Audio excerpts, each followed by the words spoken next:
আমরা কাল শ্রীমদ ভাগবত একাদশ স্কন্ধ দ্বিতীয় অধ্যায় আলোচনা আরম্ভ করেছি।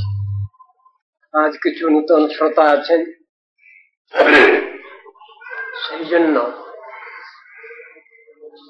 কালকেকার আলোচনা একটু সংক্ষিপ্ত কিছু বলে নিতে হবে।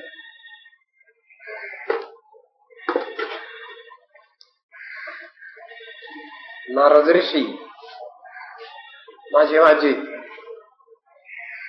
দ্বারকাপুরীতে যেতেন, একটু একান্ত ভাবে নিরালায় বসে ভগবানের চিন্তা ভাবনা করতে। কখনো কখনো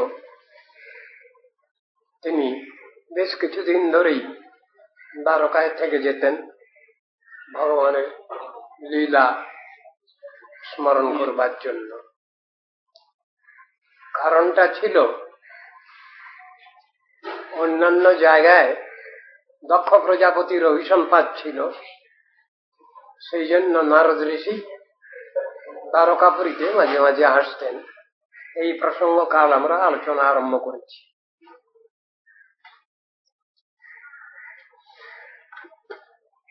সুখদেব গোস্বামী তিনি এই প্রসঙ্গ আলোচনা আরম্ভ করেছেন।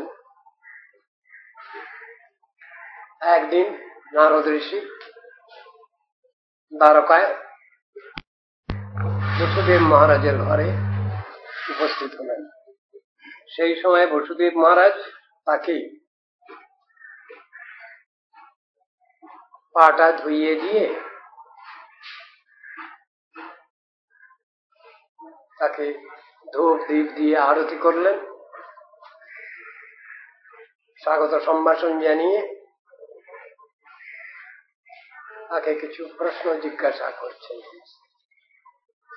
বললেন, আজ আমার বড়ই শুভ দিন, আমার গৃহে আপনার মতো সাধু সজ্জনের আগমন হয়েছে, আমার এই গৃহ পবিত্র হয়েছে, আমরাও পবিত্র হয়েছি। এই বলে বসুদেব মহারাজ নিজে কিছু দৈন্য প্রকাশ করছেন। দৈন্যে তিনি বলছেন, দৈন্য করতে গিয়ে, যে আমি খুব কৃপণ ব্যক্তি,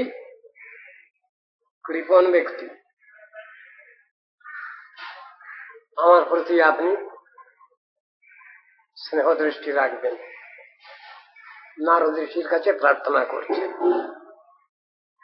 কৃপণ শব্দের ব্যাখ্যা কালকে দেওয়া হয়েছে। যারা ভগবত তত্ত্ব আলোচনা সম্বন্ধে মোটেই আগ্রহী নন, যাদের তত্ত্বজ্ঞান লাভ হয়নি, তাদেরকেই শাস্ত্রে বলা হয়েছে কৃপণ। আর কৃপণ শব্দের উল্টো শব্দটা বলা হয়েছে ব্রাহ্মণ। এই ব্যাখ্যাও দেওয়া হয়েছে কাল। পরবর্তী শ্লোকে আমরা কাল আলোচনা করেছি, দেবতাদের সঙ্গে সাধু সজ্জনগণের সঙ্গে তুলনা করা হয়েছে একটা শ্লোকে। সেই পর্যন্তই কাল আলোচনা হয়েছে। তত্ত্বদর্শন আমি কিছু আলোচনা করব না। তত্ত্বদর্শন আলোচনা করতে গেলে বুঝতে অনেক কষ্ট হয় আমাদের, সেই জন্য একটু আখ্যান উপাখ্যান বলেই শেষ করব। আর যদি আপনারা বলেন যে না, তত্ত্ব সিদ্ধান্ত শুনবো আমরা, তাহলে মিলিয়ে মিশিয়ে বলবো, আর তা নয় শুধু গল্পই করে শেষ করে দিতে হবে।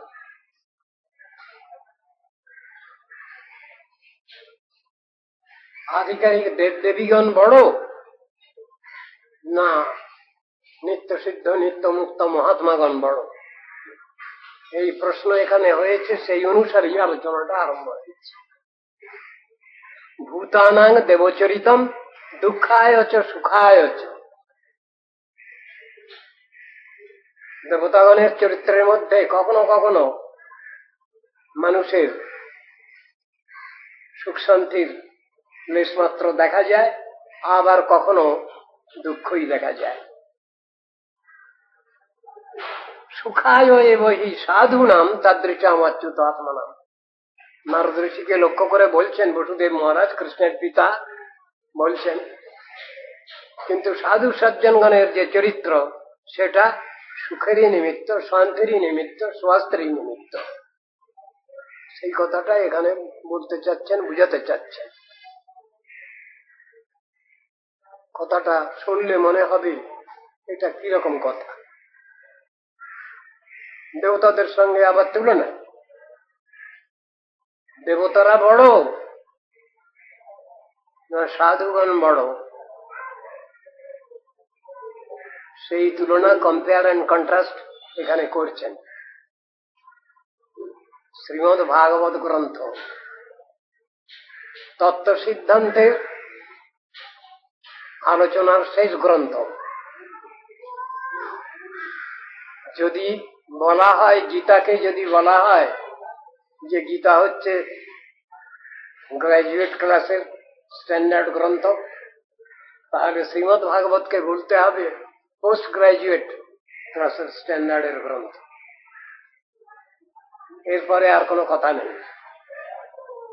তত্ত্বদর্শন বিচার, তত্ত্ব সিদ্ধান্তের শেষ গ্রন্থ, এরপরে আর কারো কোনো বিচারের কথা নেই। স্বয়ং ভগবান এটি নির্দেশ করেছেন, এটা কোনো সাধারণ মানুষের কথা নয়। স্বয়ং ভগবান তিনি নির্ণয় করেছেন যে এরপরে আর কোনো কথা নেই। যাকে জানলে সব জানা হয়, যাকে পেলে সব পাওয়া হয়, সেই বিষয়ের বস্তুর জ্ঞান এই শ্রীমদ ভাগবতে আছে। কি করে সেটা লাভ হয়? বলছেন ভক্তির দ্বারা। ভক্তির দ্বারা লাভ হয়। ভক্তিয়া ভাগবতং গ্রাহ্যম ন বুদ্ধ্যা ন চ টিকয়া। ভক্তির দ্বারা ভাগবত গ্রাহ্য হয়। ভাগবতের কথা বুঝতে পারা যায় শ্রদ্ধা ভক্তি থাকলে। সেই আলোচনা করছেন। ভক্তি না থাকলে হবে না, ভাগবত বোঝা যাবে না, না। সেই বিচার এখানে আরম্ভ করেছেন।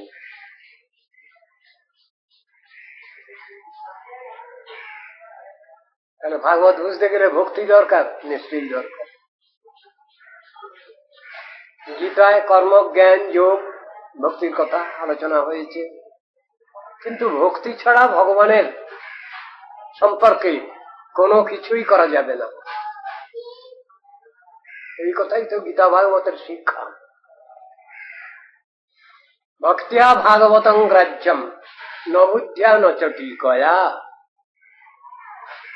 কারো পাণ্ডিত্য আছে, অনেক জ্ঞান গরিমা আছে, তার দ্বারা ভাগবতের তত্ত্ব সিদ্ধান্ত অনুধাবন করা যাবে না ভক্তি ছাড়া।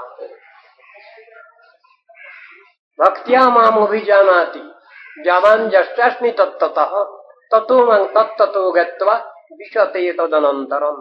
ভক্তিয়াহম একয়া গ্রাহ্য শ্রদ্ধয়াত্মা প্রিয়শতম ভক্তি পুনাতি মন্নিষ্ঠা সপাকানপি সম্ভবাৎ।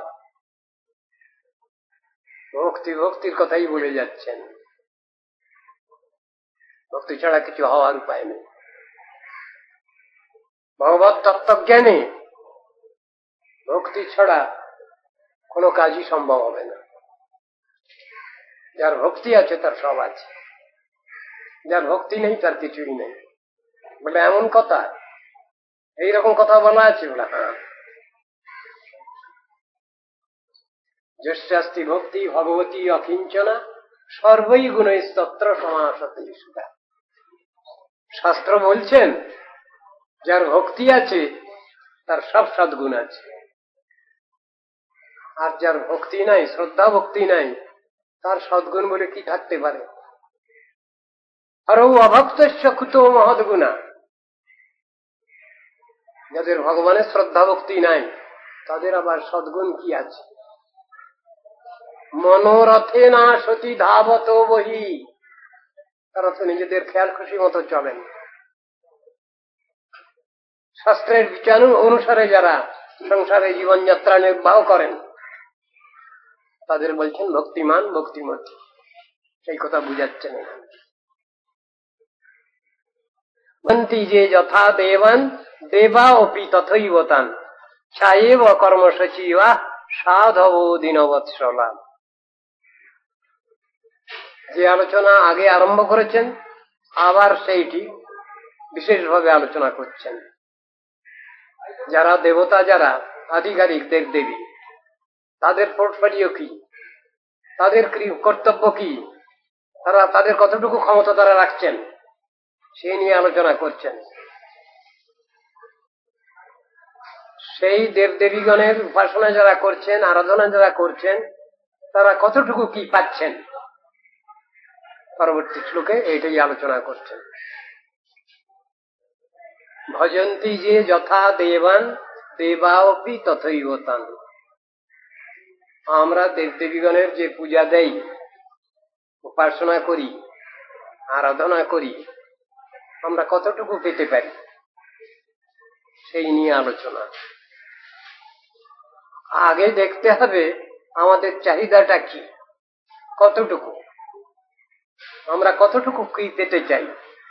সেই জিনিস পার্থিব কিছু কি না অপার্থিব কিছু, আগে বিচারটাই। যারাই আধিকারিক দেবদেবীর উপাসনা করতে এগোচ্ছেন দেখা যায় তারা প্রায় এই সাংসারিক বিষয় আশয় নিয়েই প্রশ্নগুলো রাখেন। তাদের চাহিদা, ডিম্যান্ড ওইটুকুই। সংসারে কি করে সুখে শান্তিতে থাকা যায়, নিরুপদ্রবে থাকা যায়। সংসারে তো সুখ শান্তিই নাই, এই তো শাস্ত্রের কথা। যদি নাই তাহলে আবার তার ভিতরে সুখ শান্তি খুঁজছি কেন আমরা? তার জন্য চেষ্টা নিতে হচ্ছে কেন আমরা? যে সংসারে সুখ শান্তি বলে কিছুই নাই তার ভিতরে থেকে আমরা আবার সুখ শান্তি খুঁজছি কেন? প্রশ্ন। যে সংসার দুঃখ দিয়েই গড়া, দুঃখ জ্বালা যন্ত্রণা দিয়েই গড়া, সেই সংসারে থেকে আমরা আবার সুখ শান্তির অনুসন্ধান করছি কেন? এ প্রশ্ন ভাগবতে করেছেন। তস্মাদ ইদং জগৎ শেষম সৎস্বরূপম স্বপ্নাভমস্তদিশনং পুরু দুঃখ দুঃখম। দুঃখ দিয়েই গড়া সংসার, তার ভিতরে আমরা সুখ শান্তি করছি কেন? সংসার মানে কারাগার, সংসার কারাগার। তা কারাগারে সেখানে আবার এ ক্লাস বি ক্লাস কয়েদির প্রাপ্য চাচ্ছি কেন?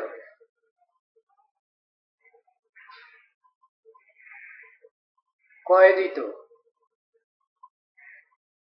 মোরলেস সবাই আমরা সংসারে কয়েদি। সংসার তো কারাগার। শৃঙ্খলিত আমরা, বদ্ধ জীব আমাদের বিশেষণ, এটার সব আফা বাঁধা আছে, এর নাম তো সংসার।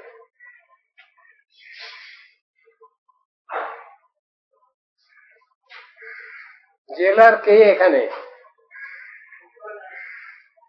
জেলখানার মালিক কে? নাম করা ব্যক্তি মহামায়া দুর্গাধীশ। তিনি হলেন এখানকার জেলার। তার হাতে অনেক অস্ত্র, বহু আয়ুধ অস্ত্র তার হাতে। এক একটা অস্ত্রের দ্বারা এক এক রকম কাজ হয় সেই মহামায়া দুর্গা দেবীর হাতের অস্ত্রে। বর্ণনা আছে সেগুলো।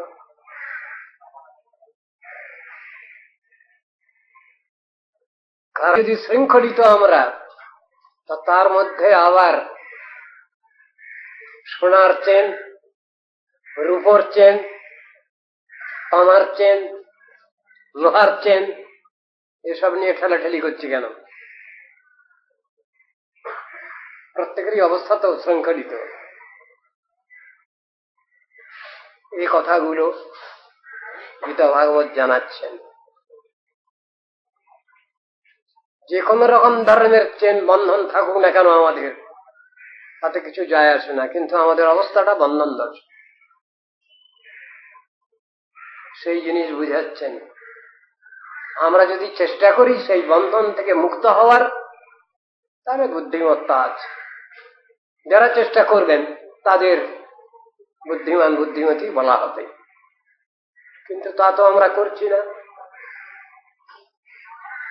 সেখানে বলছেন যারা এই আধিকারিক দেবদেবী শরণাপন্ন হচ্ছেন, তাদের পুজো দিচ্ছেন, তাদের আরাধনা করছেন, কি চান তারা? তারা চাচ্ছেন পার্থিব বিষয়বস্তু। কৃষ্ণ এদের দিকে তাকিয়েই দুঃখ করছেন, যেটা গীতার মধ্যে বলা আছে, কামৈস্তৈস্তৈরিত জ্ঞানা প্রপদ্যন্তে অন্য দেবতা। কামনা বাসনার দ্বারা প্রপীড়িত হয়ে সাধারণ বদ্ধ জীব কি করছে সংসারে? এদেরই সাধন ভজন করছে, এদেরই পুজো দিচ্ছে। কেন? আমাদের প্রার্থিত বিষয়বস্তু কিছু প্রয়োজন, কি চাইতে হবে তো তারা জানে না। এই পার্থিব জগতের বিষয়বস্তু প্রার্থনা করছে, যেটা মধ্যে দুঃখই রয়েছে, দুঃখই, সুখ শান্তির লেশ মাত্র নাই। সেই জিনিসই প্রার্থনা করছি আমরা ভুল করে। তারা কতটুকু কি দেবেন আমাদের? কিছু কিছু অধিকার দিয়ে ভগবান তাদের বসিয়েছেন। লোকাল বিডিওর কাছে যদি কিছু সাহায্য চাই আমি, বেশি পাওয়া যাবে না। লাখ লাখ টাকা যদি আমার দরকার হয় সাহায্যে, সেন্ট্রাল গভর্নমেন্টের কাছে যেতে হবে, তা না হলে লাখ লাখ টাকা স্যাংশন হবে না। স্মল স্কেল ইন্ডাস্ট্রি হোক আর বড় স্কেলের ইন্ডাস্ট্রি হোক, এ তো ইহ সংসারেও দেখতে পাচ্ছি আমরা। আধিকারিক দেবদেবীর অধিকার সীমিত, তার বাইরে যাওয়ার উপায় নেই তাদের। আমরা কি চাই এ সংসারে, সেইটি প্রথমে দেখবার জিনিস, বিচারের জিনিস। সংসারে ক্ষয়িষ্ণু, ধ্বংসশীল, পরিবর্তনশীল, দুঃখপ্রদ জিনিস, সেইগুলোই আমরা দেবদেবীগণের কাছে প্রার্থনা করছি। এটা বোকাম। সেই কথাই ভাগবত বলছেন। তারা কতটুকু দেবেন? আমার পুজোর বদলে আমি যদি 1 টাকার পুজো দেই আর যদি চাই 1 কোটি টাকা, মিলবে কি? মিলবে না। তারা অত বোকা নন। ওই যেমন পুজো তেমনই লাভ। 4 আনার পুজো দিয়ে 4 লাখ টাকা চাওয়া যাবে না, আর তা পাওয়াও যাবে না। এই কথা বলছেন এখানে। ভজন্তি যে যথা দেবান দেবাও কি তথৈব তান। দেবতারাও সেই রকমই দেবেন, তার বেশি দেবেন না। কেন? সাইব কর্মসূচি বা, সেই যে আধিকারিক দেবদেবী, তারা সব হলেন কর্মচারী, কর্মচারিণী। ছায়ার ন্যায় আইন অনুসরণ করে তাদের কাজ করতে হচ্ছে। আমি অসম্ভব কিছু চাইব, পাবো না। না পেলে আমার মন খুব খারাপ, স্বাভাবিক। যতটুকু তারা দিতে পারেন তার মধ্যে যদি আমার চাহিদা থাকে তাহলে সেটা সম্ভব হবে। কিন্তু তাদের ক্ষমতার বাইরে যদি আমি কিছু ডিমান্ড করি, পাওয়া যাবে না। সেই কথাই বলছেন এখানে। আমরা কি চাইব আর কি পাব? যাহা চাই তাহা পাই না, আর যাহা পাই তাহা আর চাই না। কথাটা আছে তো? মানে কি, আমি এমন কিছু চাইলাম যেটা পাওয়ার বাইরে, সেটা যদি আমি না পাই তাহলে মন খুব খারাপ হয়। ওটা আর চাই না। ধর এইটুকু পেলাম, এই দিয়ে কি হবে? বোকার মতো চেয়েছি। রাজেশ্বরের কাছে গিয়ে এক মুষ্টি ভিক্ষা চাইলাম, এটা তো বুদ্ধিমত্তা নয়। আবার সীমিত ক্ষমতার অধিকারী কর্মচারিণী, তার কাছে গিয়ে আমি কোটি কোটি টাকা চাইছি, পাবো কি করে? অসম্ভব। সেই কথা গীতার মধ্যে বলছেন, অন্তবত্তু ফলংতে এসাম তদ্ভবত্তল্প মেধসাম। অল্প মেধা আমরা, কি চাইতে হয় তা জানি না, বুঝি না। অল্প বুদ্ধির লোক, বেশি কিছু জানিনি, বুঝি নাই, কিন্তু অহংকার পুরো মাত্রায় আছে। তাই বলছেন তারা দেব দেবীর আরাধনা করে যেটুকু পান, অন্তবৎ ক্ষয়িষ্ণু ধ্বংসশীল বস্তু তারা প্রার্থনা করেন, কিছুটা পান তারা, কিন্তু সেটা চিরদিন রাখা যায় না, নষ্ট হয়ে যায়। এ সংসারে যে সব বস্তুগুলো আমরা পাই, ব্যবহার দুরকম হয়। তার যদি সদ্ব্যবহার হয় তা দিয়ে কিছু পুণ্য হয়, আর সেই বিষয়বস্তুগুলো যদি মিসইউজ করি, আমরা অপব্যবহার করি, তাহলে পানিশমেন্টও হয়। দুটোই পাশাপাশি আছে ভগবানের ব্যবস্থা অনুসারে। এটা অন্য কারো কোনো যুক্তি চলবে না, তর্ক চলবে না। আইনেতেই সব হবে, আইন মোতাবেক সব হবে, সেই কথাই শাস্ত্রে বুঝানো আছে। আমি কর্ম করব, সাজাটা ভগবানের হবে, এ কথা কখনোই চিন্তা করা উচিত নয়।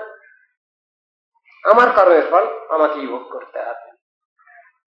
আমি যদি সৎকর্ম করি, ভালো করি, তাহলে আমার জন্য ভালো অপেক্ষা করছে। আমি যদি উল্টো পাল্টা করি, তাহলে আমার জন্য পানিশমেন্ট অপেক্ষা করছে। এই তো কথা।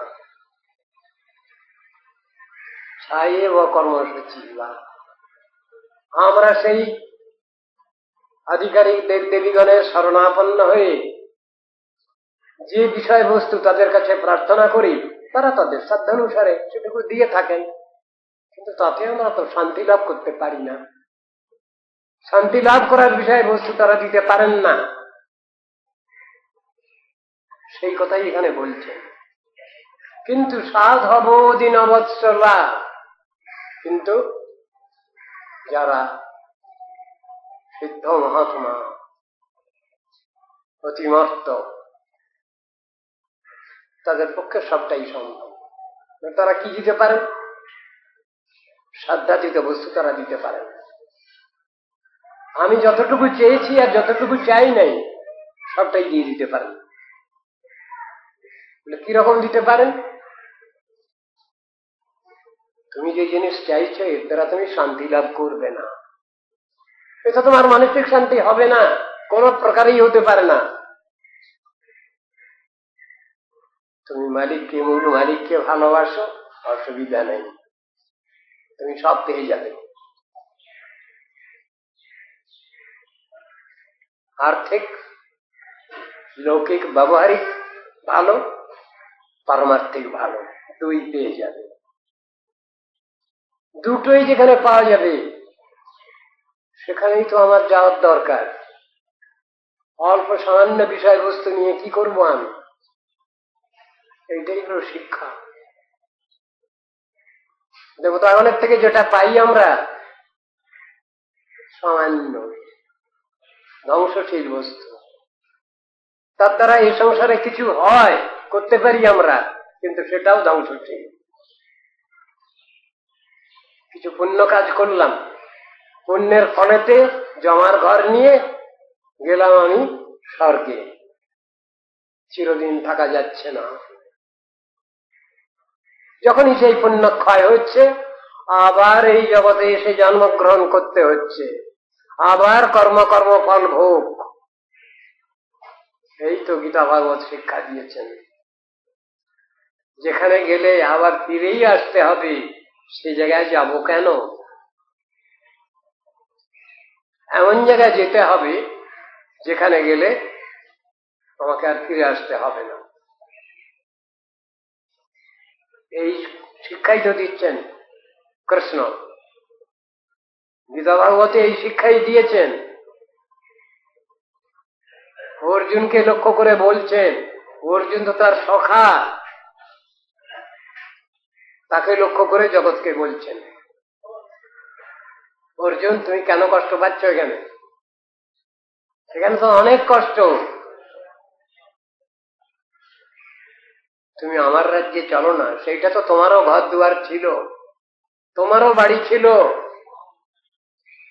সেই জায়গায় ভুলে গেছো কেন? সেই শিক্ষা দিচ্ছেন Gita Bhagavat. Back to God and back to home, our eternal home, Vaikuntha,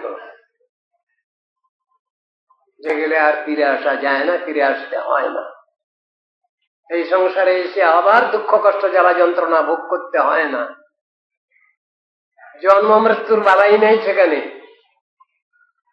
সেই জায়গায় চলো না অর্জুন। কৃষ্ণ বলছেন তো গীতায়, যদ্গত্বা ন নিবর্তন্তে তদ্ধাম পরমং মম। আমার ধামে গেলে সেখান থেকে আর ফিরে আসতে হবে না, নিত্যকাল সেখানে থেকে তুমি সেবা করবে। কোনটা ভালো? ভালো মন্দ সম্বন্ধে আমাদের তো কোনো বাস্তব ধারণা, কংক্রিট আইডিয়া নেই, আমরা তো বুঝি না। একটা স্বপ্নবৎ কিছু মনে করি আমরা, তা তো নয়। সেই জন্যই গীতায় কৃষ্ণ বললেন, কোথায় যাবে আগে ঠিক করো অর্জুন।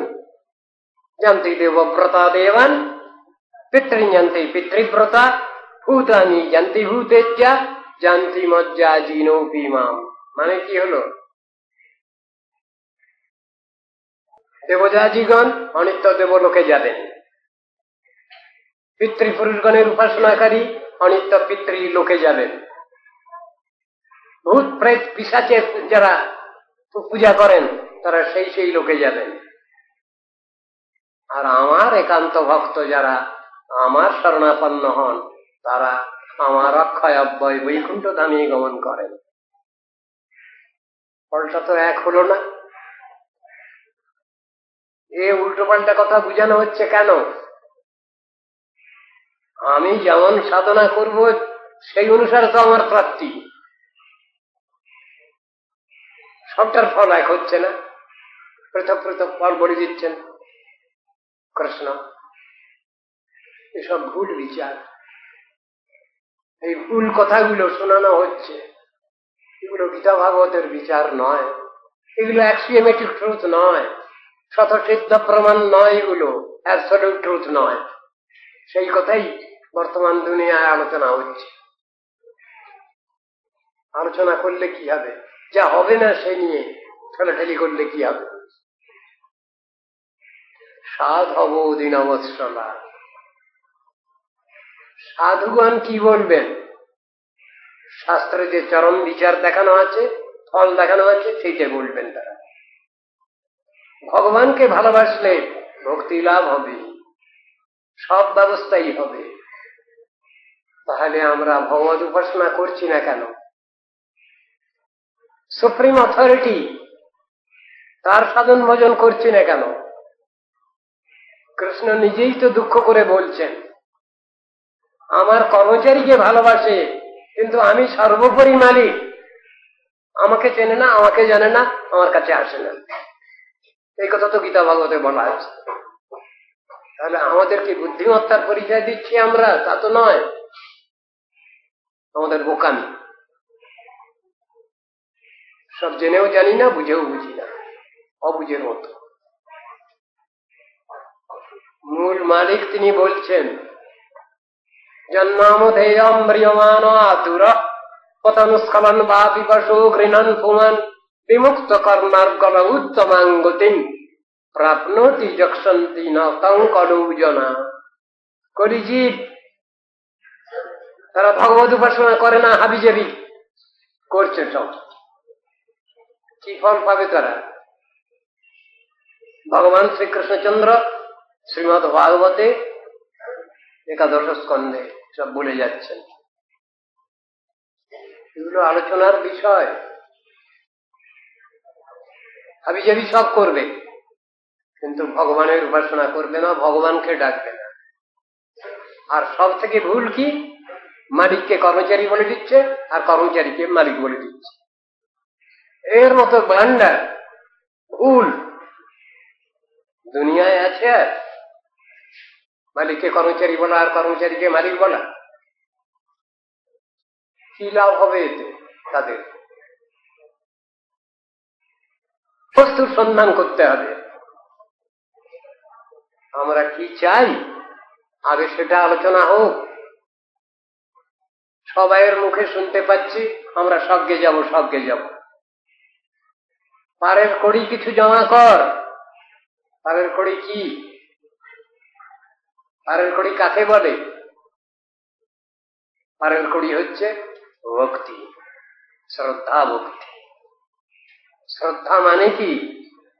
তত্ত্ববস্তুকে জানা বোঝা, তার নাম শ্রদ্ধা।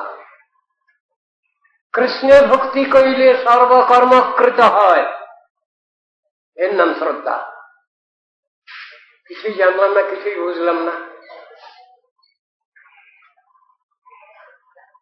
শ্রদ্ধা শব্দের ব্যাখ্যা কি? ভগবানের ভক্তি করলে কাজটা হবে। আমি যদি মুক্তি চাই, কোন দেবদেবী মুক্তি দিতে পারছেন না, ক্ষমতা নাই। ভগবানের ভজন করতে হবে, তবে আমি মুক্তি পেতে পারি। আমি যদি প্রেম মুক্তি চাই, কোন দেবদেবী দিতে পারবেন না, সে পোর্টফোলিও তাদের দেওয়া হয়নি। ভগবত ভজন করতে হবে, হরি ভজন করতে হবে, তাহলে ওটা পেতে পারি। এসব তত্ত্ব দর্শনগুলো আজ সমাজে আলোচনা নাই। কিন্তু আমাদেরই তো এই দেশ, এই ভারত ভূমি, ঋষি মুনি ঋষি অধ্যুষিত এই দেশ। এই দেশই তো সমস্ত জগৎকে সব শিখিয়েছে, জানিয়েছে, বুঝিয়েছে। এখানকার লোকের এরকম দুরবস্থা হচ্ছে কেন? এই দেশই তো সমস্ত দেশকে পথের দিশারি হয়ে সব পথ দেখিয়েছে। কেন এই কথা আজ আসছে বলুন তো? ভারত আবার জগৎ সভায় শ্রেষ্ঠ আসন হবে, এ কথা কেন আসছে? প্রমাণ করছে এই কথা যে ভারত কখনো বিশ্ব সভায়, জগৎ সভায় শ্রেষ্ঠ আসন নিয়েছিল, কিন্তু এখন সে বঞ্চিত। আবার আশা করছেন এদেশের মনীষীজন, বিশ্বের বিদ্বজ্জন বরেণ্যজন, তারা আশা করছেন যে ভারত আবার সেই আসন দখল করবে। অবস্থা হলো গোটা পৃথিবীকে পালন করেছে ভারত, শাসন করেছে ভারত। এর পরবর্তী অধ্যায়ে আছে ভারতের মহারাজ, ভারতের নামানুসারে আমাদের এই দেশের নাম হলো ভারতবর্ষ। সমগ্র জগৎকে শিক্ষা দিয়েছে, সবকিছু দিয়েছে। ভুলে যাচ্ছি কেন? বৈজ্ঞানিক উন্নতি যা হয়েছে শাস্ত্রে, এর থেকেও অনেক বেশি বেশি ভালো ভালো কথা বলা আছে। এখন শোনানো হচ্ছে যে এরোপ্লেন এখনকার বৈজ্ঞানিকরাই আবিষ্কার করেছেন। করেননি, মিথ্যা কথা, বাজে কথা।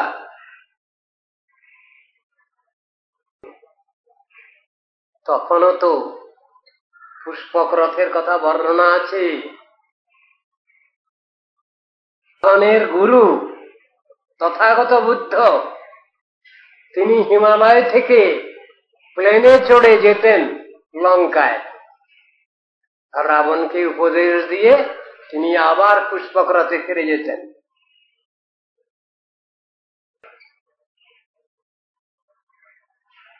শাস্ত্র আলোচনা করুন, আপনারা দেখুন তাতে কি আছে। লক্ষ শ্লোক সমন্বিত গ্রন্থের নাম হলো মহাভারত। আমরা যেটুকু পড়ছি জানছি সেটা মূল মহাভারত নয়। মহাভারতের কথা অমৃত সমান, কাশিরাম দাস কাহে শুনো পুণ্যবান, এটা এতটুকুনি। ঠিক ঠিক অরিজিনাল টেক্সট যে মহাভারত, তাতে লক্ষ শ্লোক আছে। তার মধ্যে থেকে 20,000 শ্লোক পাওয়া যাচ্ছিল না। সেই 20,000 শ্লোক গেল কোথায়? কয়েকশো বছর ধরে এই রিসার্চ চলছে। মহাভারতের সেই শ্লোকগুলো গেল কোথায়? লক্ষ শ্লোক লেখা আছে সমস্ত শাস্ত্রে।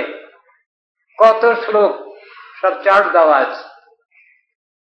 মহাভারতের লক্ষ শ্লোক, লক্ষ শ্লোক থেকে 20,000 শ্লোক কোথায় গেল? কয়েকশো বছর ধরে এই রিসার্চ চলছে। এখন জানা গেল কয়েক বছর আগে কি, এটা জার্মানরা লুকিয়ে রেখেছিল, যার মধ্যে বৈজ্ঞানিক আবিষ্কার। তারা সেগুলো সব রপ্ত করে নিয়েছে, ছেড়ে দিয়েছে সেসব চ্যাপ্টার। মহাভারতের সেসব অধ্যায়গুলো তারা ছেড়ে দিয়েছে। সুতরাং এখন লক্ষ শ্লোক মিল হচ্ছে। কি প্রমাণ করছে? ঋষিগণ কোন বিষয়ে অনগ্রসর ছিলেন? অভিজ্ঞতা অগোলকিক, বিজ্ঞলোকের নয়। তারা যে বিজ্ঞানের কথা বলছেন, সে বিজ্ঞান কতটুকু কি দিয়েছে আমাদের, এ নিয়ে তো আলোচনা আছে শাস্ত্রে। কৃষ্ণকে প্রণাম করছেন ভাগবতে একটা শ্লোকে। কি শ্লোক? জ্ঞান বিজ্ঞান ও সারম সেখানে বলছেন। কৃষ্ণকে প্রণাম করছেন যে শ্লোকে। এখন যাকে বলা হচ্ছে সেটা শাস্ত্রীয় জ্ঞান বিজ্ঞান কিছুই নয়। বিজ্ঞান মানে অতীন্দ্রিয় তত্ত্ব বিষয়ে অভিজ্ঞান লাভ, তার নাম বিজ্ঞান। এই জড় বিজ্ঞান নয়। পাশ্চাত্য দেশ থেকেই কথাগুলো এসেছে আজ এদেশে। কি? Science ends in philosophy and philosophy ends in religion। এসব নিয়ে তো আজও আলোচনা হচ্ছে। জড় বিজ্ঞানের কথা যেখানে শেষ হচ্ছে, দার্শনিক জগৎ সেখানে আরম্ভ হয়েছে। দার্শনিক জগতের বিচার যেখানে শেষ হচ্ছে, আত্মধর্ম জগতের কথা সেখানে আরম্ভ হচ্ছে। এসব কথাগুলো খুব ভালোভাবে আলোচনা হচ্ছে না কেন আজ সমাজে?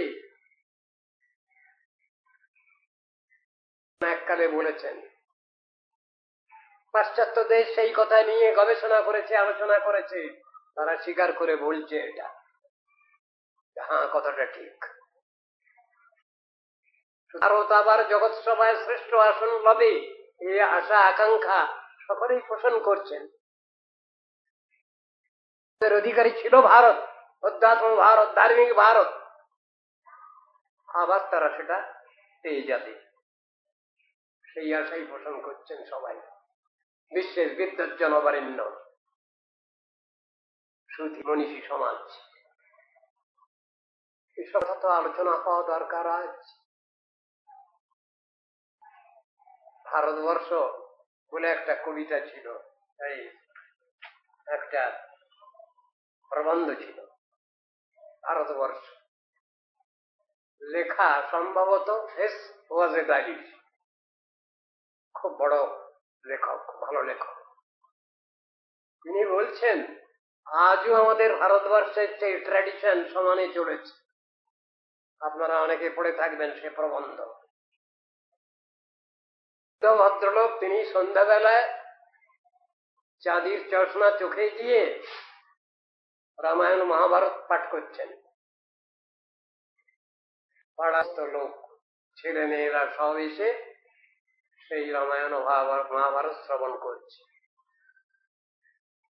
এই ট্র্যাডিশন আজও আছে ভারতে। সেসব দিন কোথায় গেল আজ? তিনি তো গৌরববোধ করে ভারতবর্ষ প্রবন্ধে এগুলো লিখেছেন। আজ কেন আমরা পাচ্ছি না? সেই সব অনুষ্ঠান, সেই সব ভাবধারা কোথায় গেল আজ সমাজ থেকে? অভাব হয়েছে বর্তমানে, সেই আলোচনার অভাব।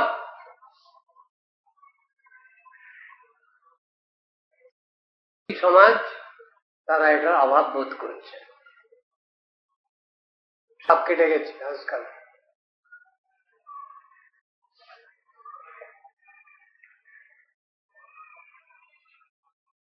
গুড বেটার বেস্ট আছে, থাকবেই চিরদিন,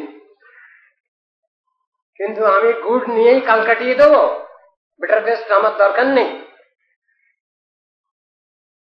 সেটা জানতে হবে, শিখতে হবে, বুঝতে হবে। কেন না, আমরা তো ভারতবাসী। ভারতবাসী বলেই তাদের জানবার, বুঝবার, শিখবার আগ্রহ অধিক থাকবে। তত্ত্ব দর্শন জাগতিক বিষয় নয়, তত্ত্ব দর্শন, পরমার্থ দর্শন, সেইটাই হলো ভারতের শিক্ষা বিশেষ। সেটা ভুলে গেলে তো হবে না।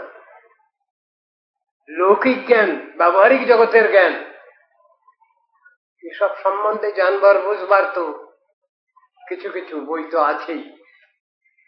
অপার্থিব জগতের, পারমার্থিক ক্ষেত্রের যেসব আলোচনা, সেইগুলোই হলো ভারতবর্ষের বৈশিষ্ট্য।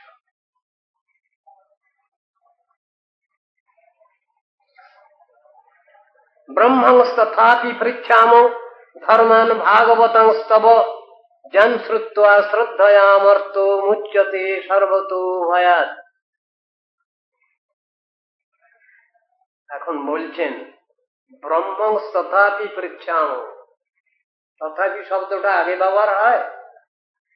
তথাপি শব্দটা তো কনজাংশন, আগে কিছু বলে তারপরে তথাপি শব্দ ব্যবহার হয়। সুতরাং বাস্তবিক, প্রকৃত প্রস্তাবিক যেসব শব্দ আগেই ব্যবহার হয়, আগে কিছু বলে তারপর ব্যবহার হয়, এটা কনজাংশন। এখানে বলছেন ব্রহ্মংস্তথাপি পৃচ্ছামো। ঠাকুর, আমি তথাপি জিজ্ঞাসা করছি। এখানে তথাপির কি ফোর্স? তথাপির ফোর্স কি? এখানে বসুদেবের কথা, ভগবানের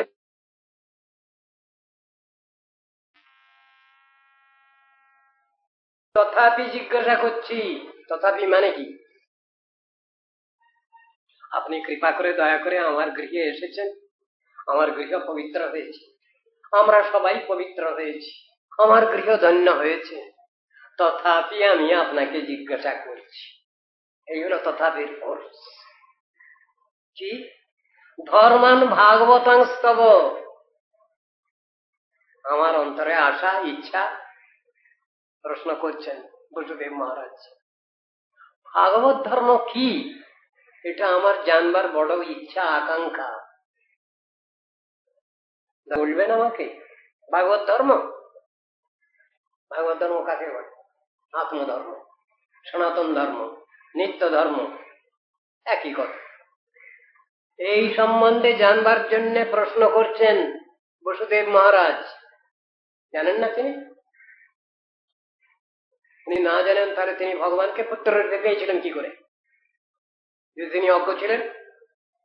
জানেন সব, তথাপি ঝালিয়ে নেওয়া হচ্ছে। এটা ছেলে মেয়েদের বলা হয় ব্রাশ আপ দ্য লেসন্স বলা হয়। তোমাদের পড়াগুলো ভালো করে আবার মুখস্থ করে নাও, ঝালিয়ে নাও। তত্ত্ব দর্শন মানুষ ভুলে যায়, তো আমরা ভুলে যাই, সেই জন্য বারবার বারবার করে ওগুলো অনুশীলন করতে হয়, অভ্যাস করতে হয়। আবৃত্তি সর্বশাস্ত্রানাম বোধাদপি গড়িয়েছে। আগে পড়তে হবে, মুখস্থ করতে হবে, তারপরে বোঝো। আবৃত্তি দরকার আছে, অনুশীলন, প্র্যাকটিস, এগুলোর প্রয়োজন আছে। তাই বলছেন এখানে,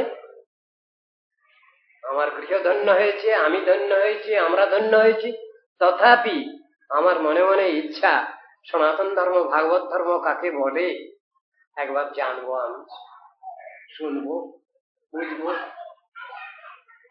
কি সনাতন ধর্ম, ভাগবত ধর্ম?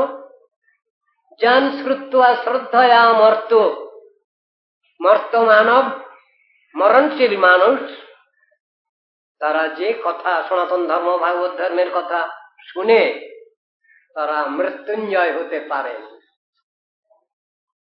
তাহলে তো ভালো ঔষধ পাওয়া গেছে। এমনই ঔষধ পাওয়া গেল যে ঔষধে মানুষের আর মৃত্যু ভয় থাকে না। মৃত্যু ভয়, মৃত্যুটাই ভয়। জগতে যত রকম ভয় আমাদের আছে, সব থেকে বড় ভয় হলো মৃত্যু ভয়।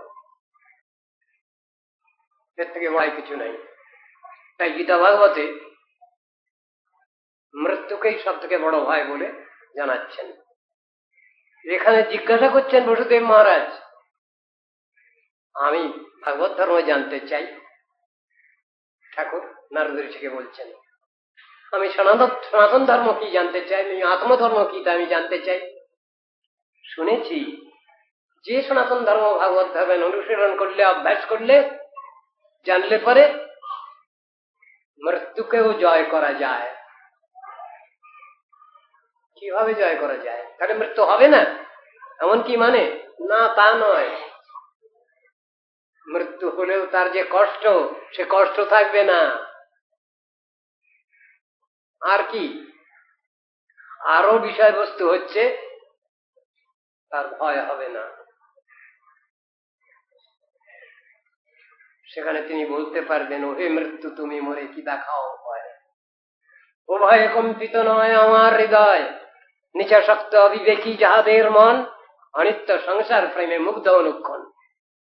তারা বলতে পারবেন, মরণ রে তুহু মোর শ্যাম সমান। একজন কবি বললেন, তাহলে তিনি তো মৃত্যুকে বরণ করে নিচ্ছেন, প্রস্তুত, সেই জন্য এই কথা বলছেন। আবার কোন কোন কবি ব্যাখ্যা দিচ্ছেন, ভাগ্যবান তাড়াতাড়ি মরে, অভাগারে জমে ভয় করে বলছেন। আবার কোন ব্যক্তি বলছেন, এইমাত্র ভিক্ষা দাও হরি, আজ যেন একেবারে মরি। এরকম কথাগুলো তো সব আছে, কবি সাহিত্যিকদের মধ্যে এসব কথাগুলো এসেছে। এর অর্থটা ঠিক ঠিক ভাবে বুঝতে হবে। আবার কেউ বলছেন, মরিতে চাহি না আমি সুন্দর ভুবনে।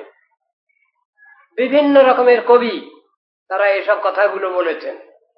মনে হচ্ছে শুনে যে কন্ট্রাডিক্টরি বোধ হয়, আপাত বিরোধযুক্ত কথা, কিন্তু বিচারের মধ্যে তো আছে এসব কথাগুলো। ভাগ্যবান তাড়াতাড়ি মরে, অভাগারে জমে ভয় করে, এর কি ব্যাখ্যা হবে? ব্যাখ্যা নিশ্চয়ই আছে, লোকের ধারণা অনুসারে ব্যাখ্যা।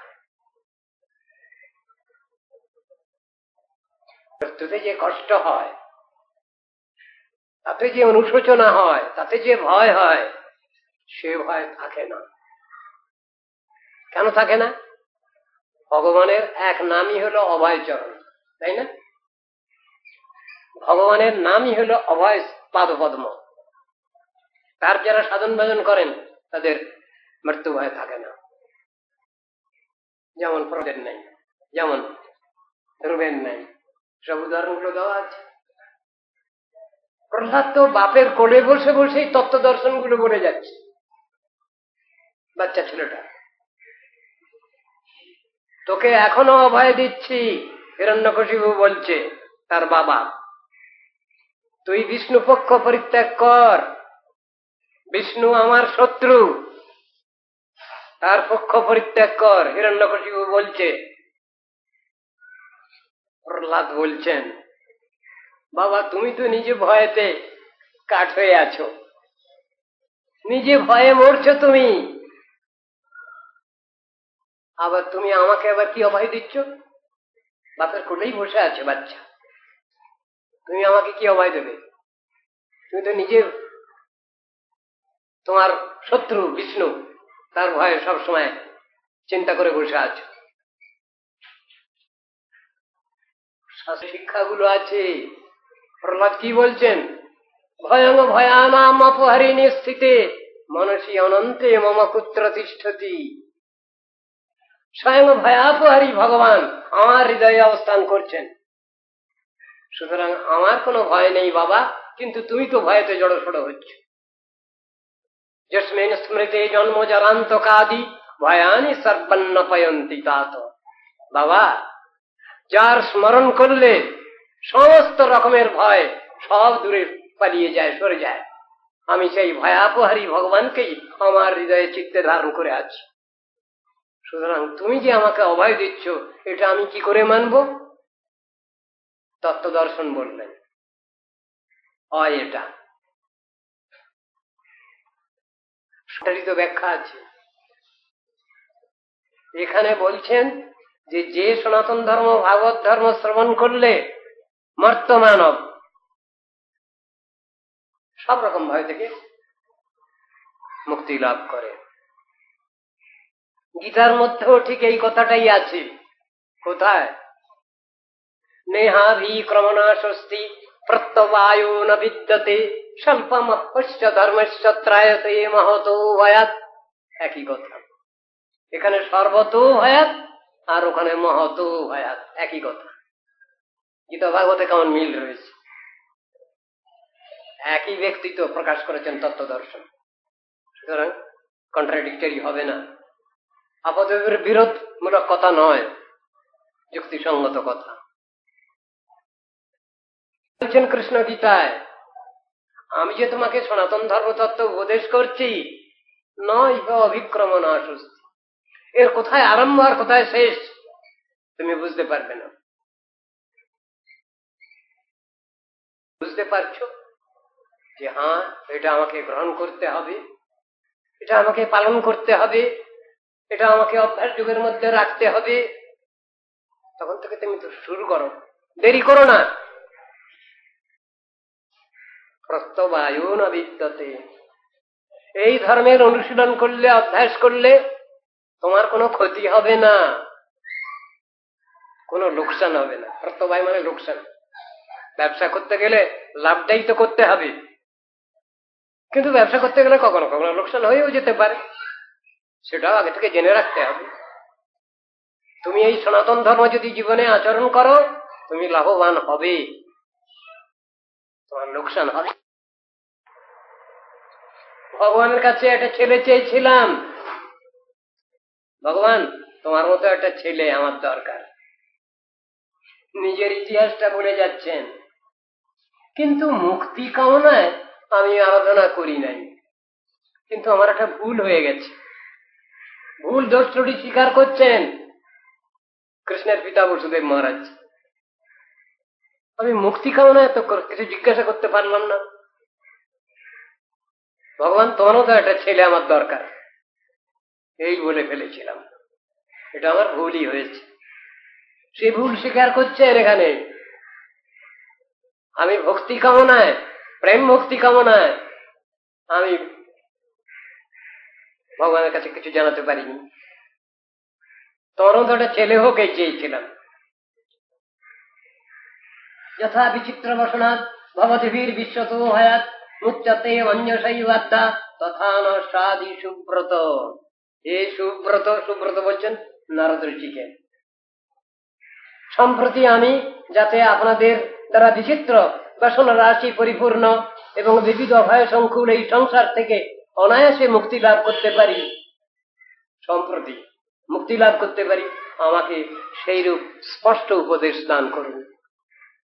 তাহলে ভগবানের পিতার তাহলে মুক্তি হয়নি? কেমন কি ভাবছেন আপনারা? ছেলে চেয়েছিলাম তোমার মতো একটা, কিন্তু মুক্তি লাভ সেসব কথা আমি তাকে বলতে পারিনি। ভগবানকে দর্শন পেয়েছিলাম ভগবানের, কিন্তু ভগবানের কাছে আমি ভক্তি লাভ করতে পারি, যাতে মুক্তি লাভ করতে পারি, এসব কথা বলতে পারিনি। ওটা আমার ভুল হয়েছে। এখন তাই নারদ ঋষির সামনে আবার সেই প্রার্থনা এনে ফেলছেন, হে নারদ ঋষি, আমাকে উপদেশ করুন, আমার কি করে আত্মকল্যাণ হবে? আর কি আত্মকল্যাণ বাকি আছে? বসুদেব মহারাজের কি আত্মকল্যাণ বাকি আছে যে আবার প্রার্থনা করছেন জগৎ শিক্ষার জন্য, লোক শিক্ষার জন্য? এটা বলতেই হচ্ছে ভগবানের পিতা, ভগবানেরও গার্জিয়ান। কেমন গার্জিয়ান? ভগবানকে পুত্র রূপে পাবেন, পেয়েছেন সেই ব্যক্তি কোনো মানবিমান নাই তো, কোনো অহংকার নাই তো, কোনো অহমিকা নাই তো। বসুদেব মহারাজের শ্রী শুক উবাচ রাজন্যেবং কৃত প্রশ্ন বসুদেবেন ধীমতা পৃতস্তমঃ দেবর্ষের হরে সংস্মরিত গুণই। এমন প্রশ্ন করেছেন না বসুদেব মহারাজ, নারদ ঋষি খুব খুশি হয়েছেন। কেন? নারদ ঋষির মতো এরকম নাম করা ভক্ত আর দুনিয়ায় আছেন? অনেকেই মনে করি আমরা নারদ ঋষি বোধহয় ঝগড়া বাঁধাবার গুরু। কেন না, যখনই দুটো ছেলে মেয়ে ঝগড়া আরম্ভ করে তখনই আমরা হাতে তুড়ি মারি, মানে ঝগড়াটা খুব লেগে উঠুক, ভালো করে জমে উঠুক। তার মানে কি নারদ ঋষি কি ঝগড়া বাঁধাবার গুরু? না, তা নয়। তাই বলছেন এখানে শ্রী সুখদেব বললেন, হে রাজন, বিবেকী বসুদেবের এইরূপ প্রশ্নে ভগবান শ্রীহরির বর্ণনীয় গুণ সমূহ স্মরণ হয় দেবর্ষি অত্যন্ত সন্তুষ্ট হয়ে বলতে লাগলেন, এমন সুন্দর প্রশ্ন করেছো তুমি। বসুদেব মহারাজকে বলছেন নারদ ঋষি, তুমি এমন সুন্দর প্রশ্ন করলে যে প্রশ্নের উত্তর দিতে গেলে আমাকে বেশ কিছুক্ষণ ধ্যানস্থ হতে হচ্ছে। ভগবানের কথা বলবো, বাপরে, এমন সুযোগ সৌভাগ্য তো আমার কখনো হয় না। বসুদেব, তুমি এমন প্রশ্ন করলে যাতে ভগবানের সম্বন্ধে চিন্তা ভাবনা আমার ভিতরে এসে গেল। তার প্রশ্নের প্রশংসা করছেন, তারিফ করছেন প্রশ্নের, খুব ভালো প্রশ্ন হয়েছে, এমন প্রশ্ন হয় না। লোকে শুধু সংসারে কি করে আমরা মূর্ষি পাট্টা নিয়ে থাকতে পারি এইরকম প্রশ্ন করে, কিন্তু আজ এমন প্রশ্ন তুমি করলে যে প্রশ্নের উত্তর দিতে গেলে আমাকে ভগবানের চিন্তা ভাবনা করতে হবে, আমার তবে তো আমি উত্তর দিতে পারবো। তাই বসুদেব মহারাজের প্রশ্নের খুব প্রশংসা করলেন। সেই নারদ উবাচ, নারদ বলছেন, সম্যক এতদ ভবসিতং ভবতা সত্যতর্ষব যৎ পৃচ্ছসে ভাগবতং ধর্মাংস্তং বিশ্বভাবনান। কি বললেন নারদ ঋষি? নারদ বললেন, হে যাদব প্রবর, যেহেতু আপনি বিশ্ব বিশোধন ভাগবত ধর্ম বিষয়ে প্রশ্ন করেছেন, সেই জন্য আপনার এই সংকল্প খুব উত্তম। এমন প্রশ্ন তো কেউ করে না আমার কাছে।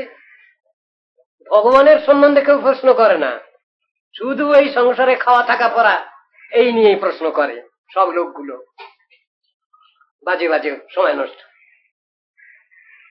তুমি আমাকে ভগবানের সম্বন্ধে প্রশ্ন করেছ, ভাগবত ধর্ম সম্বন্ধে, আত্মধর্ম সম্বন্ধে নিত্য ধর্ম সম্বন্ধে আমাকে প্রশ্ন করছো, সুতরাং আমাকে ভগবানের কথা চিন্তা করতেই হবে, চিন্তা না করলে আমি উত্তর দিতে পারবো না। প্রশ্নের খুব প্রশংসা করলেন। শ্রুতোনুপঠিতধ্যাত আদৃত বানুমোদিত সদ্য পুনাতি সদ্ধর্ম দেব বিশ্বদ্রোহী। সংক্ষিপ্ত ভাবে বলছেন কাকে বলে ভাগবত ধর্ম, সনাতন ধর্ম, আত্মধর্ম কাকে বলে। এই ভাগবত ধর্মের শ্রবণের পর স্বয়ং অনুপঠন, ধ্যান, সমাদর, অনুমোদন ইত্যাদি করলেও দেবদ্রোহী বিশ্বদ্রোহী গণকেও পর্যন্ত সদ্য পবিত্র করেন এই সনাতন ধর্ম। কি কথা বলছেন? কথাটা কি? যদি এই সনাতন ধর্ম কথা কেউ যদি শ্রবণ করেন, কেউ যদি শ্রদ্ধাপূর্বক যদি শ্রবণ করেন, তাহলে তার কল্যাণ হবে। কেউ যদি নিজে অনুপঠন করেন, অনুশীলন করেন, অভ্যাস করেন, আলোচনা করেন, তাহলে তার কল্যাণ সমান হবে। কেউ যদি ধ্যান করেন, কেউ যদি আদর করেন মনে মনে, কেউ যদি অনুমোদন করেন, সকলেরই কল্যাণ হবে। আর কারে? দেবদ্রোহী বিশ্বদ্রোহী লোক যদি থাকে, তাকেও এই লাইনে আসতে হবে। তিনি না এসে পারবেন না। সনাতন ধর্মের এমনই গুণ। সেদিন আলোচনা হচ্ছিল সুখদেবের অবস্থা নিয়ে। আপনারা মুনি ঋষি, তিনি কোন জড় কোন বিষয়ে তার কোন অনুদ্যান নেই, কিন্তু তাকে ধরে আনা হলো কি করে?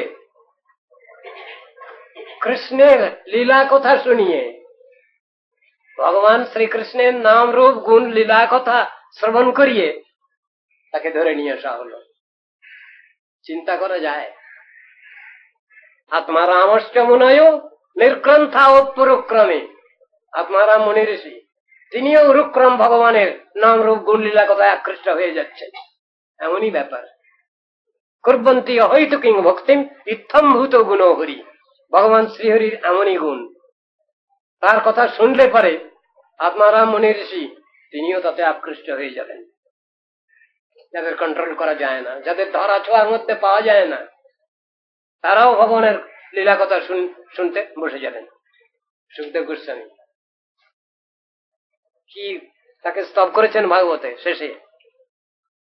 শশুক নিবৃত চেতাস্তদ্ভুত স্তন্য ভাব ওপি অজিত রুচির লীলা কৃষ্ট সারস্তদীয়ম গতনুত কৃপয়া যস্তত্ত দীপং পুরাণম তম অখিল ব্রজীনগণং ব্যাস শুনুং নতোস্মি। ওই ব্যাসের পুত্র সুখদেবকে প্রণাম করছেন এই শ্লোকে, শ্রীমদ্ ভাগবতের শেষের দিকে। স্বানুভবানন্দী, কোন বিষয়ে তার কোনো নাই, চিন্তা ভাবনা নেই, কোন বিষয়ে অবজর্ভ নন তিনি। তিনিও ভগবানের সুন্দর লীলা কথায় আকৃষ্ট হয়ে চলো চলো চলো নিয়ে চলো, তোমরা এই কোথায় কোথায় কোথায় পেলে? আমাদের গুরুদেবের কাছে পেলাম। আরে গুরুদেবকে স্বয়ং কৃষ্ণদেব স্বয়ং বেদব্যাস তার কাছে নিয়ে গিয়ে হাজির করলো। তখন তিনি বললেন, তোমার মতো পিতা পেয়েছিলাম আর তোমাকে ছেড়ে চলে গেলাম আমি, আমার খুব ভুল হয়েছে, তা তোমার কাছে থাকবো আমি, তুমি যা বলবে তাই শুনবো। পিতার কাছে থেকেই তিনি এই শ্রীমদ্ ভাগবত অনুশীলন করেছেন, অভ্যাস করেছেন। স্বানুভব আনন্দী সেই সুখদেব গোস্বামী। সব জিনিসের মধ্যে তো ইতিহাস রয়েছে, শিক্ষা রয়েছে, এগুলো আমরা ঠিক ঠিক ভাবে বুঝবার চেষ্টা করব, সেই কথা বলছেন এখানে।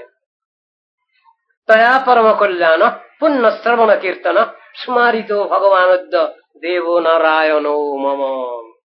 সম্প্রতি আপনার প্রশ্ন হেতু আমার হৃদয়ে পুণ্য শ্রবণ কীর্তনচিত পরম মঙ্গলময় ভগবান নারায়ণের স্মৃতি সমুদিত হওয়ায় এটা অতিশয় তার অনুগ্রহ বলেই মনে করছি। নারদজি বলছেন, বসুদেব মহারাজ, আপনি যে প্রশ্ন করেছেন, আপনার প্রশ্নেতে আপনার প্রশ্নেরও আমি প্রশংসা করছি, আর এইরূপ প্রশ্ন করাতে ভগবানের চিন্তা ভাবনা আমার খুব দৃঢ়ভাবে এসে গেছে। এটাও ভগবানের খুব অনুগ্রহ বলে আমি মনে করছি। ভগবানের চিন্তা তো সাধারণভাবে আসার কথা নয়। নিশ্চয়ই সেই ভগবান আমাকেও অনুগ্রহ করছেন, আপনাকে তো অনুগ্রহ করেছেন, আর আমাকেও তো অনুগ্রহ করেছেন। তা নাহলে এমন প্রশ্ন আপনি আমার কাছেই বা করবেন কেন? এই বলে ভগবানের কাছেও তিনি কৃতজ্ঞতা স্বীকার করছেন। আগে ভক্তের কাছে কৃতজ্ঞতা স্বীকার করলেন বসুদেব মহারাজের কাছে, পরে ভগবানের কাছেও কৃতজ্ঞতা স্বীকার করছেন। তা না হলে এমন চিন্তা আমার ভিতরে আসে না আপনার করুণা না হলে। ভক্তের মাধ্যমেও ভগবানের মাধ্যমেও দুটোই পাশাপাশি রেখে স্বীকার করছেন।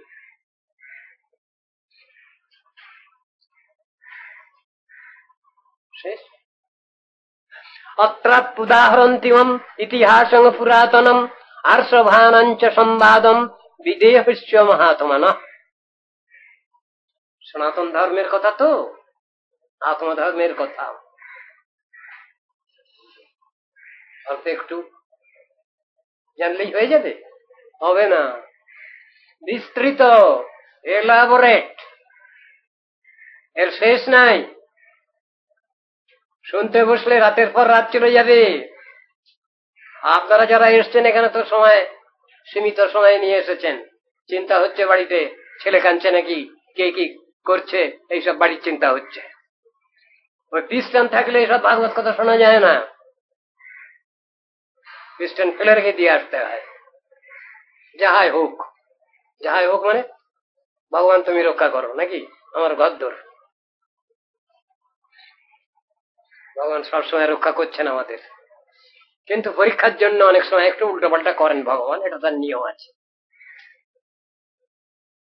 একটা উদাহরণ দিচ্ছেন, এই ভাগবত ধর্ম সনাতন ধর্ম আলোচনা করবেন বলে সেই জন্য বলছেন দেখো এটা বুঝাতে গেলে ওই তত্ত্ব কথা বেশি বললে হবে না, আমি আগেই বলে নিয়েছি, একটু গল্প করব। এখানেও নারদ ঋষিও আরম্ভ করে দিয়েছেন। আমি একটা গল্প আখ্যায়িকা বলছি, তার ভিতরে সব আলোচনা আছে সুন্দর। কাকে বলে সনাতন ধর্ম, আত্মধর্ম? শোনো, একটা গল্প বলছি তোমাকে। এই ভাগবত ধর্ম নির্ণয় বিষয়ে বৃদ্ধগণ বিদেহরাজ মহাত্মা জনক এবং ঋষভ নন্দনের সংবাদ রূপ যে পুরাতন ইতিহাস বর্ণনা করেছেন, এইটাই আমি আলোচনা করছি, শুনুন। বসুদেব মহারাজকে বলছেন নারদ ঋষি। এই আরম্ভ হলে তো শেষ হবে না। প্রিয়ব্রত নাম সুত মনঃ স্বয়ম্ভুবস্য তস্যাগ্নিধ্রস্তত নাভি ঋষভস্তৎসুত স্মৃত। স্বয়ম্ভুব মনুর যে পুত্র প্রিয়ব্রত নামে প্রসিদ্ধ, তার পুত্রের নাম অগ্নিধ্র, তার পুত্র নাভি, তার পুত্র ঋষভ নামে বর্ণিত হয়েছেন। স্বয়ম্ভুব মনু, আদি মনু। মনু কাকে বলে? পারমার্থিক ক্ষেত্রে 14 জন রাজা আছেন, প্রপার রোটেশন, ঘুরে ঘুরে আসেন সেই রাজারা। এখন কোন মনুর রাজত্বকাল? আমার রাজত্বকাল চলছে, আমরা বাস করছি। মনুর রাজত্বকালে আমরা বাস করি, বৈবস্বত মনু। ওই 14 জনের মধ্যে 7 নম্বরের রাজা, তার অধীনে আমরা চলছি। তাদের পরমায়ু কত? একজন রাজার 71 চতুর্যুগ। সত্য ত্রেতা দ্বাপর কলি, এটা একটা ইউনিট যদি ধরা যায়, এরকম 71টা ইউনিট অতিক্রান্ত হলে এক একজন মনুর রাজত্বকাল শেষ হয়। মাথা খারাপ হয়ে যাবে না? সত্য ত্রেতা দ্বাপর কলি, এই 4টে যুগকে একটা ইউনিট যদি ধরা যায়, এরকম 71টা ইউনিট অতিক্রান্ত হলে একজন মনুর রাজত্বকাল শেষ হয়। আমরা বর্তমানে বৈবস্বত মনুর অষ্টাবিংশতিতম চতুর্যুগের মধ্যে কলিযুগে বাস করছি, 28th চতুর্যুগ। কিনা তা আমি জানি না, কিন্তু যারা চেষ্টা করবেন তারা মনে রাখবেন, বৈবস্বত মনুর 28 নম্বরের চতুর্যুগের অন্তর্গত এই কলি, এই কলিকালে বাস করছি আমরা। তমাহুর বাসুদেবাংশং মোক্ষ ধর্ম বিবক্ষয়া অবতীর্ণ সুত শতন্তশ্চাসিত ব্রহ্ম পারগম ইতিহাসটা খুব জবর ইতিহাস। শাস্ত্রকারগণ ঋষভদেবকে মোক্ষ ধর্ম প্রবর্তনের জন্য পৃথিবীতে অবতীর্ণ ভগবানের অংশ রূপে বর্ণনা করেছেন। কাকে? এই ঋষভদেবকে, যে সে ব্যক্তি নন তিনি। সেই ঋষভদেবের বেদজ্ঞ শতপুত্র বর্তমান ছিলেন। ঋষভদেবের 100 ছেলে, 100 ছেলের বর্ণনা দিচ্ছেন।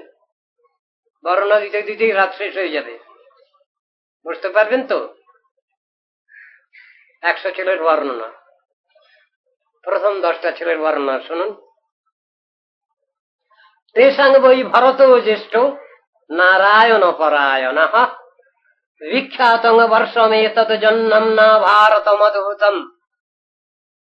বলছেন সেই শতপুত্রের মধ্যে সর্বজ্যেষ্ঠ ভরত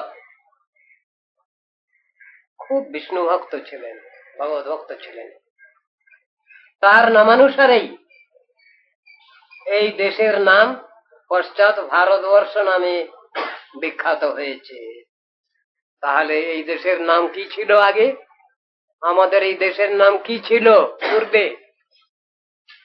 ভরতের নামানুসারে ভারতবর্ষ হলো, বুঝলাম।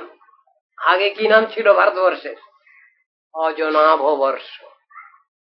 মনে থাকবে, অজনাভ বর্ষ আমাদের এই ভারতবর্ষের নাম ছিল। সভুক্ত ভোগাং তত্ত্বেমাং নির্গতস্তপসা হরিম উপাসিন তৎপদবিং লেভে বৈ জন্ম বৈ স্ত্রীভি। সেই ভরত মহারাজ 3 জন্মে ভগবানকে লাভ করেছিলেন, তাই নাকি? আমাদের কত জন্ম লাগবে? আমরা তো এই জন্মেই লাভ করতে চাই, এই জন্য তো বসে আছি, কিন্তু চেষ্টা তো কিছু করছি না। অথচ দরকার আমাদের। মহারাজ ভরত 3 জন্মে ভগবানকে লাভ করেছেন বলছেন। তিনি ধার্মিক ব্যক্তি ছিলেন, ধার্মিক রাজা ছিলেন। তার 3টে কি জন্ম? রাজ জন্ম, ক্ষত্রিয় জন্ম, তারপরে মৃগ হয়ে জন্মগ্রহণ করলেন, হরিণ হয়ে জন্মগ্রহণ করলেন, 2য় জন্ম। 3য় জন্ম ভাগবত পরমাংশ জন্ম। এই 3 জন্মে মহারাজ ভরত তিনি ভগবানকে পেয়েছেন। আর আমাদের তো দরকার এই জন্যই, নাকি?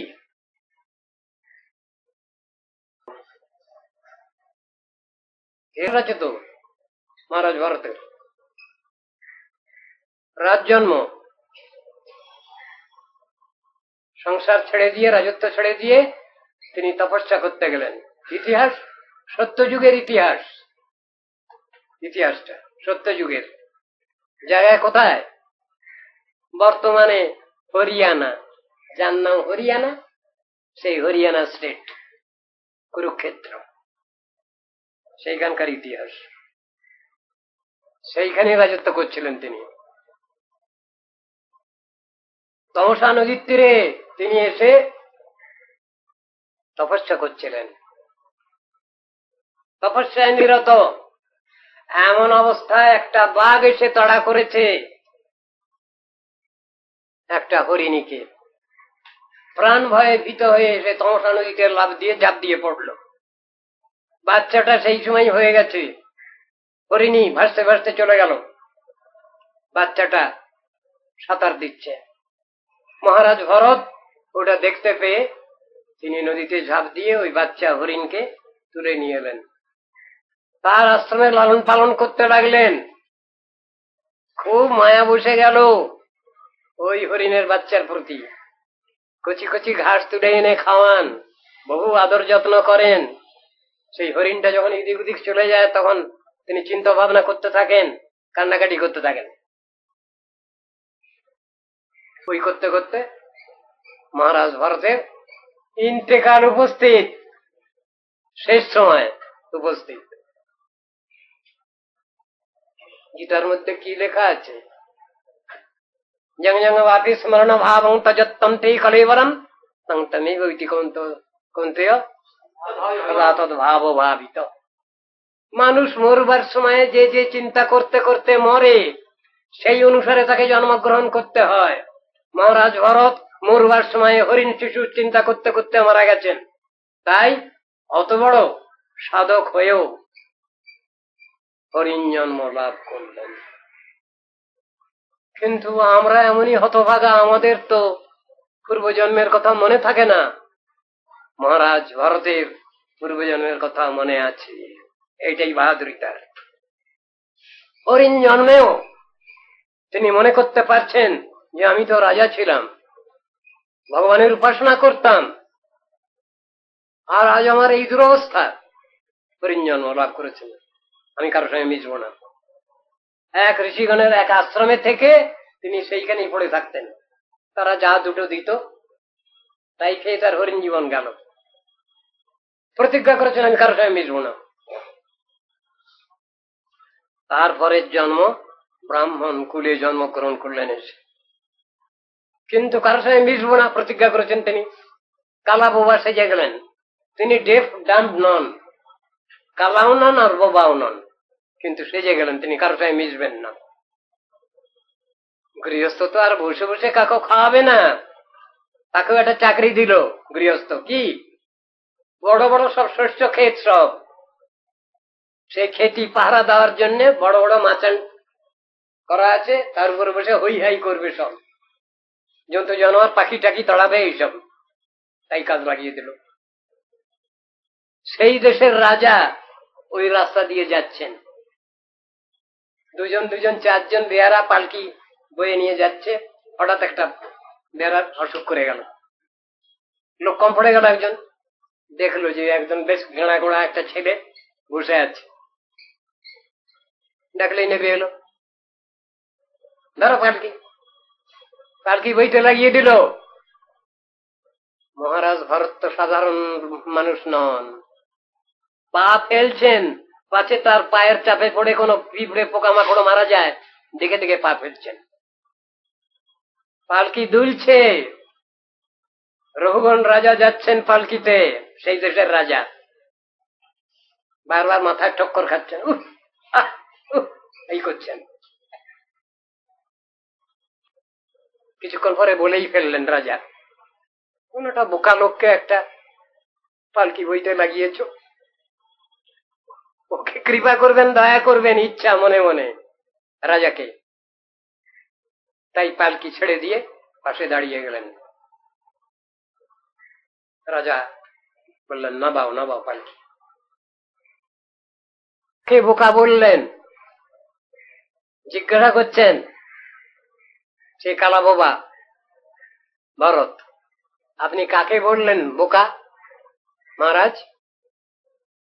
বলুন তাহলে, বোকা কাকে বলে, মূর্খ কাকে বলে, আর পণ্ডিত কাকে বলে তাও বলতে হবে আপনাকে।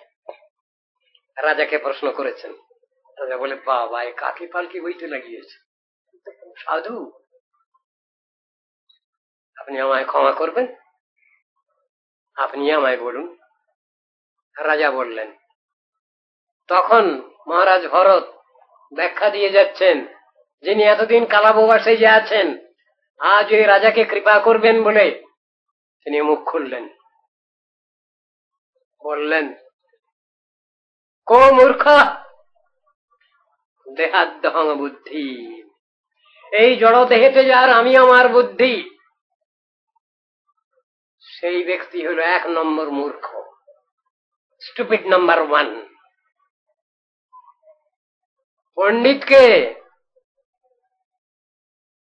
পণ্ডিত বন্ধ মোক্ষবিদ,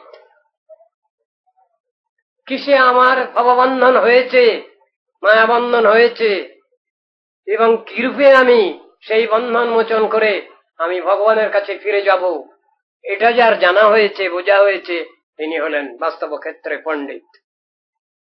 এই সব বহু উপদেশ সেই রাজাকে দিতে লাগলেন। সকলের শেষে বললেন, হে মহারাজ, আপনি তো দেখছি মনে হচ্ছে আপনি তীর্থ করতে বেরিয়েছেন।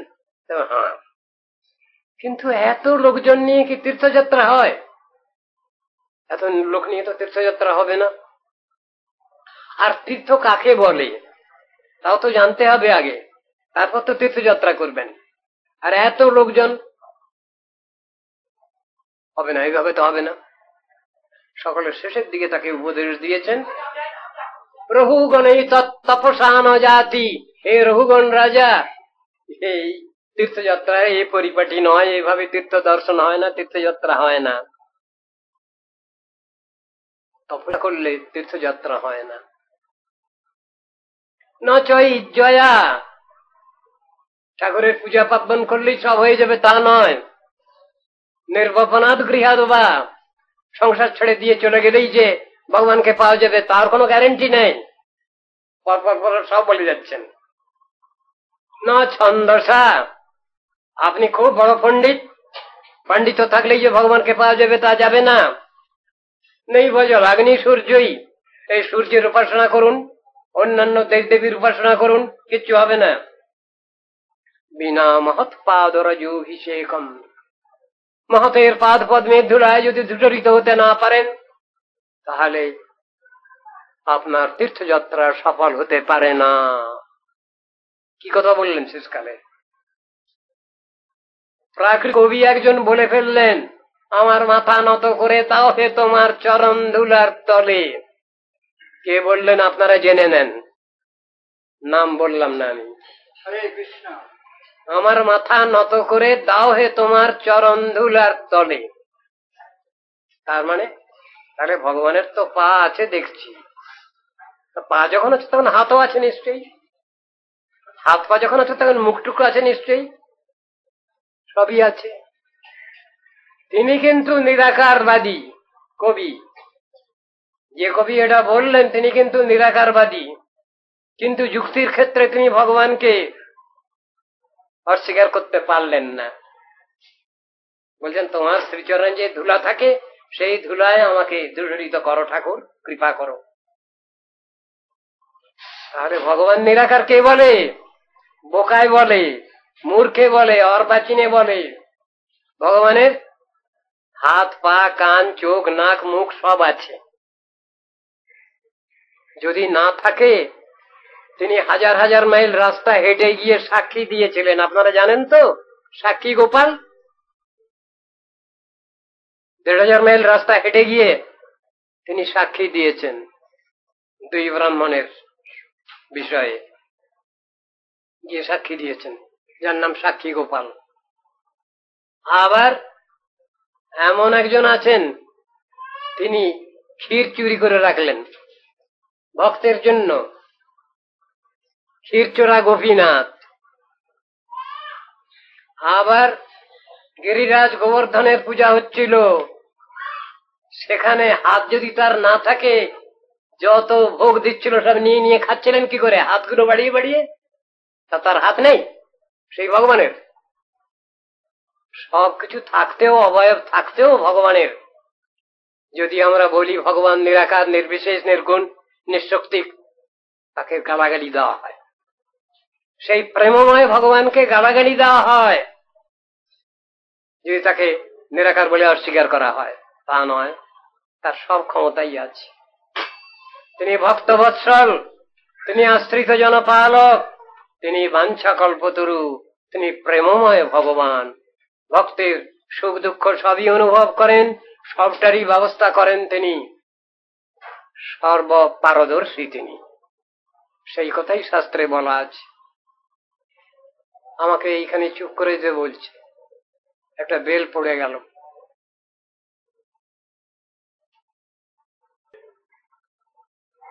এই পর্যন্ত থাক, আবার কালকে আলোচনা হবে, কাল আবার আলোচনা হবে।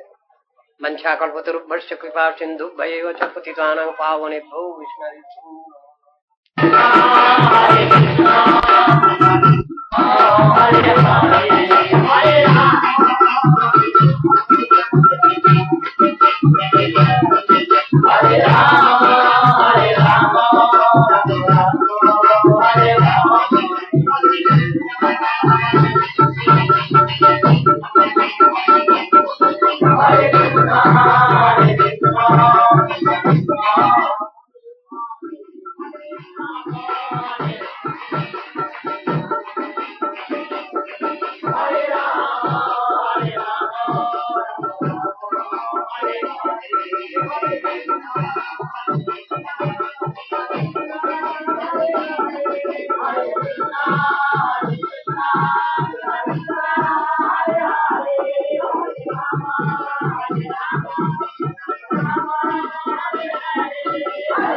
जय श्री श्री गुरु गौरांग गंधर्विक गिरधारी गोविंद गोविनाथ मदन मोहन श्री राधा बिहारी जीव की जय।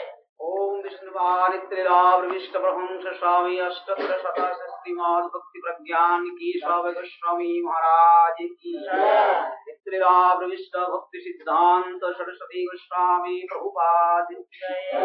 त्रिलाभ विष्ट भागवत श्री गौर किशोरदास जी महाराज की जय। त्रिलाभ विष्ट सच्चिदानंद भक्ति विनाद ठाकुर त्रिलाभ विष्ट सार्वभौम श्री जगन्नाथ दास जी महाराज की ओम विष्णुपाद रेड्डी स्वामी प्रभुराजाचार्य वस्तुत सतमद भक्ति वेदांत वामन गोस्वामी महाराज की गौरी रूपानुगो गुरु वर्गो की पार्षद गौर हरि की जय। षडगोस्वामी प्रभु की श्री कृष्ण चैतन्य प्रभु नित्यानंद श्री अद्वैत गदाधर शिवासादि गौर भक्त